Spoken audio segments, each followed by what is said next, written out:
అదైన తర్వాత 4వ అవతారమే శ్రీ రాఘవేంద్ర స్వాముల వారు. ప్రహ్లాదరాజుడు యజ్ఞము చేసినటువంటి స్థలమే మంత్రాలయము. ఈ మంత్రాలయం అనేటువంటిది రాఘవేంద్ర స్వాములు వచ్చిన తర్వాత ప్రసిద్ధి కాలేదు. మొదటి నుండి ప్రహ్లాదరాజుల వారు ఉన్నప్పుడు యజ్ఞము చేసినటువంటి ఈ స్థలము. ఇక్కడ దీనికి కథ ఏమంటే, ప్రహ్లాదరాజుడు యజ్ఞం చేసిన తర్వాత ఇక్కడ అర్జునుడు అనుసాల్వ అనేటువంటి ఒక రాజుతో యుద్ధము చేస్తాడు.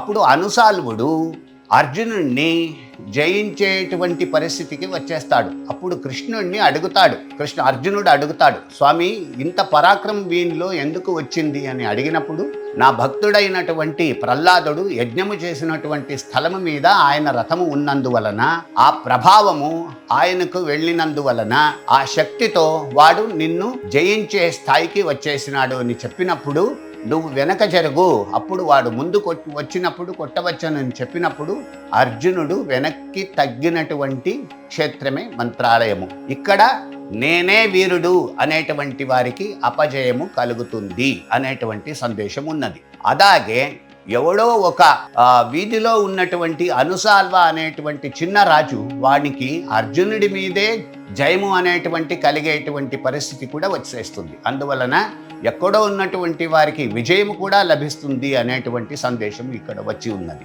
అందువలన రాఘవేంద్ర స్వాముల వారు పుట్టి పెరిగిందంతా తమిళనాడులో అయినప్పటికీ కూడా చివరిలో ఆదోని నవాబ్ అయినటువంటి సిద్ది మసూద్ ఖాన్ రాఘవేంద్ర స్వాముల వారిని గురువుగా స్వీకరిస్తాడు.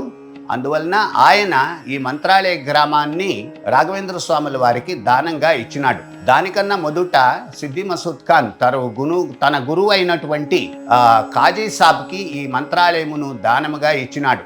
అయితే రాఘవేంద్ర స్వాముల వారు ఈ క్షేత్రము తమకు ఎంత ప్రధానమైనటువంటిది అనేటువంటిదంతా వివరించిన తర్వాత ఇచ్చినటువంటి దానాన్ని వెనక తీసుకొని సిద్ది మసూద్ ఖాన్ రాఘవేంద్ర స్వాముల వారికి ఈ మంత్రాలయ గ్రామాన్ని దానంగా ఇస్తాడు.